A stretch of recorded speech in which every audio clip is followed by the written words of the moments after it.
the world, shrouded in darkness. The darkness we see is not merely the absence of light, but a profound shadow cast by the weight of human sin, a separation from the light of God. Yet, in the midst of this darkness, a Savior emerges, Jesus Christ, the light of life, stepping into our brokenness to bring salvation.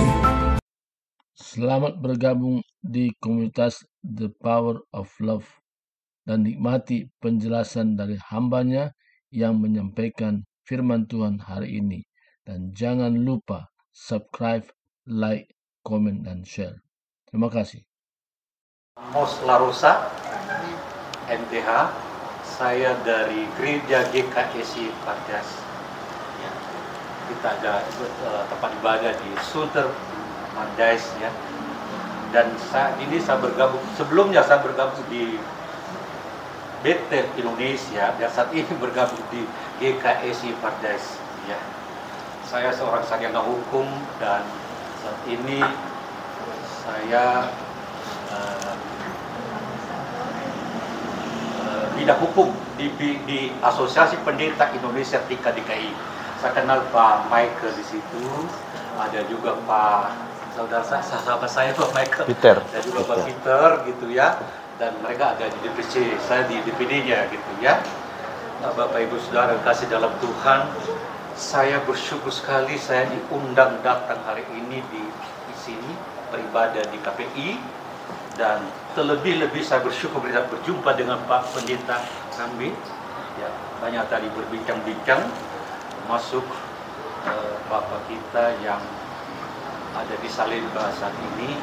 Dan beberapa minggu yang lalu saya berkunjung kepada beliau dan saya berkata kepada dia, baik Pak, saya suku Nias, saya akan mencoba berhubungan kepada Yasona Lawli, Menteri Hukum dan HAM. Ya. Bapak Ibu Saudara kasih dalam Tuhan, latar belakang saya dalam hukum dan pernah menjadi pengacara. Ya, setelah dipanggil Tuhan tidak lagi pengacara dunia, tapi pengacara Tuhan Yesus. Amin, amin. Alhasilnya dari sana dijawab kepada saya, biarlah dijalani hukuman yang berapa bulan lagi yang tersisa. Setelah itu nanti apa reaksi kita, Pak Tony dalam hal ini, apakah menggugat balik atau bagaimana? Ya, saya kasih saran tadi, dan kemarin juga saya bicara dengan Pak Firman dan juga Pak Siregar, saya bilang ya harus bukti kontektik secara pasti gitu ya. Dan saya siap akan maju ya untuk ujung ya. Bapak Ibu Saudara kasih, itu adalah hasil pembicaraan saya dengan orang Menkumham ya Bapak Ibu Saudara. Kemudian sekarang ini kita pelayanan dalam Tuhan, sebetulnya saya tidak lagi ke bagian-bagian sana sekuler, karena setelah saya dipanggil Tuhan melayani dia, saya sudah ambil keputusan. Bapak Ibu Saudara tahu kesaksian saya waktu saya dipanggil Tuhan. Bapak Ibu Saudara, saya sebelumnya pengacara, kemudian meninggalkan pengacara.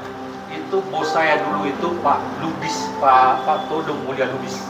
Setelah saya tamat sarjana hukum di UKI Jakarta tahun 83, Bapak Ibu Saudara.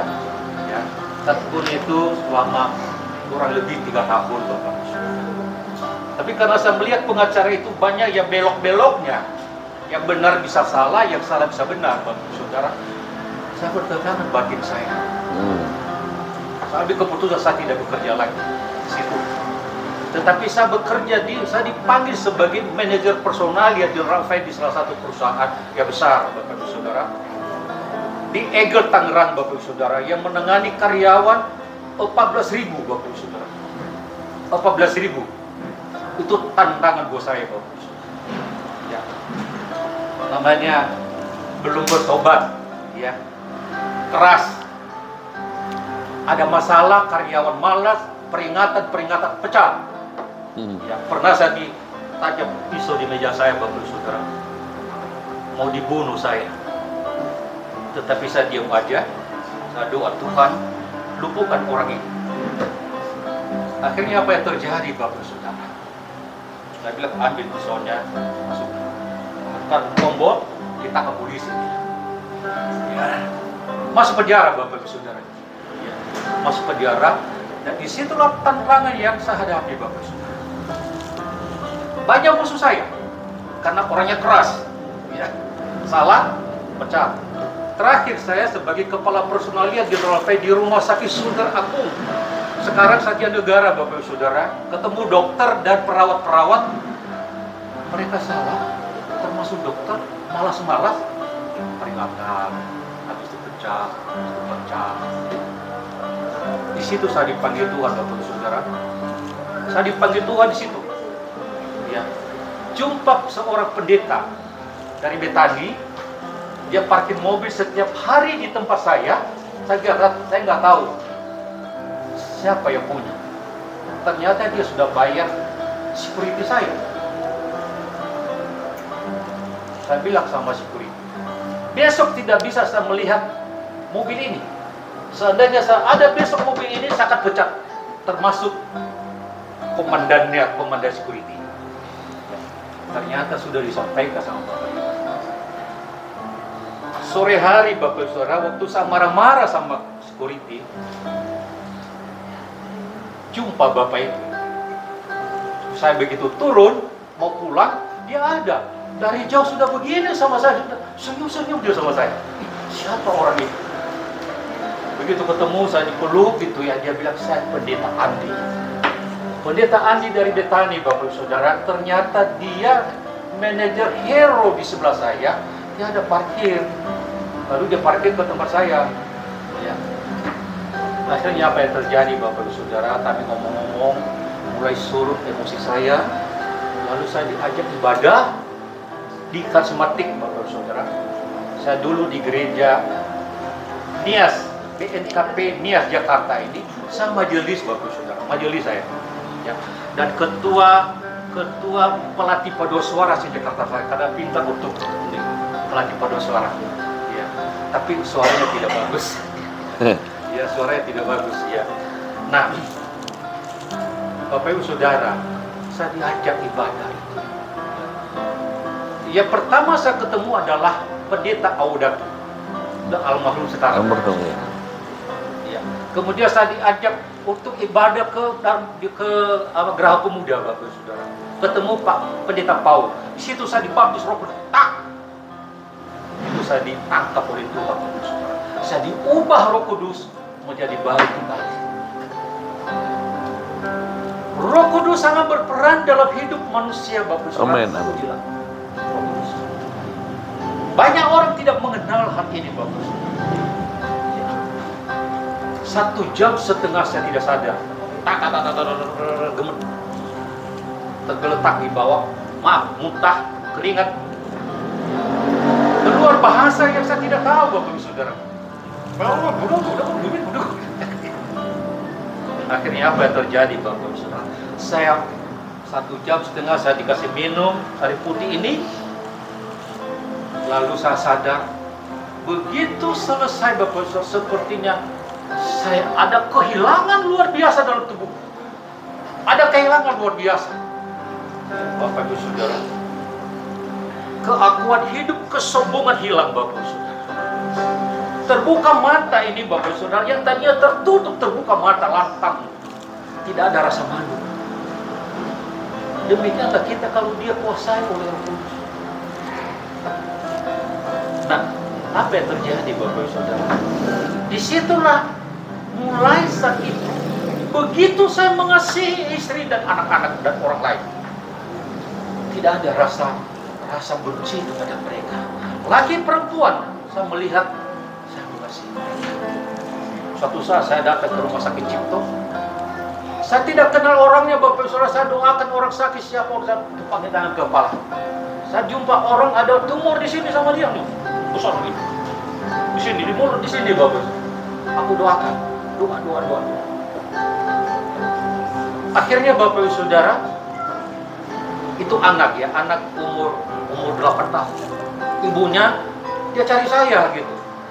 Dia cari saya, lalu karena susah untuk ketemu, belum ketemu saya kembali, ya. Kemudian banyak lagi hal yang saya temukan, Bapak Ibu Saudara, ya. Melalui telepon, Bapak Ibu Saudara, orang sakit di daerah sana, melalui telepon bisa mereka rasakan kasih Allah di sana. Mereka disembuhkan. Ya. Itu yang saya alami dalam hidup saya. Dipulihkan hidup mereka. Mereka melihat kebaikan Tuhan, mereka sembuh. Di kampung saya di sana Pulau Nias, berapa kilometer dari sini Bapak Ibu Saudara, saya dihubungin, ada kena stroke pagi-pagi, saya dihubungin, siang-siang saya doa Bapak.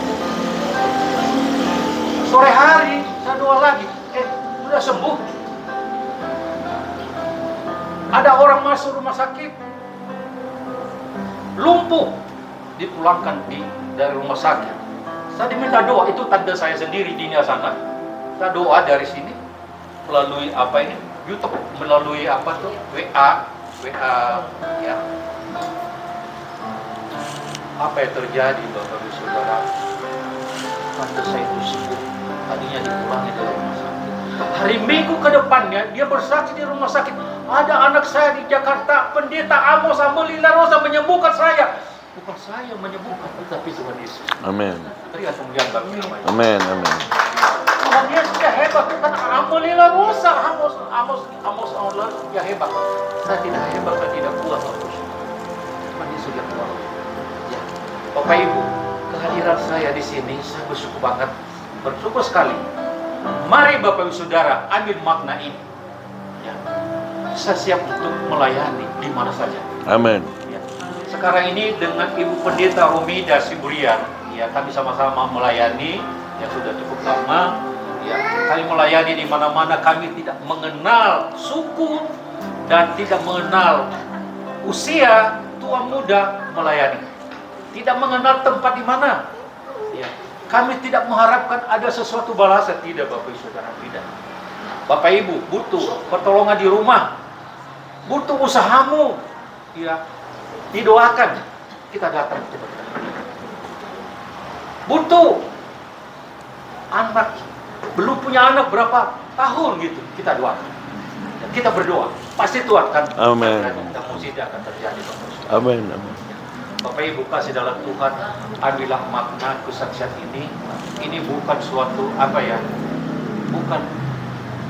bukan kesombongan dan kelampuan hidup, tetapi ini terjadi nyata dalam kehidupan saya, yang saya rasakan dalam kehidupan saya setelah saya mengenal Yesus, Bapak Saudara. Dan saat ini saya tidak ada pekerjaan di sekuler, Bapak Saudara. Tidak ada, hanya khusus untuk melayani. Amin. Terima kasih Bapak Saudara, kasih dalam Tuhan. Tuhan Yesus memberkati. Amin. Amin.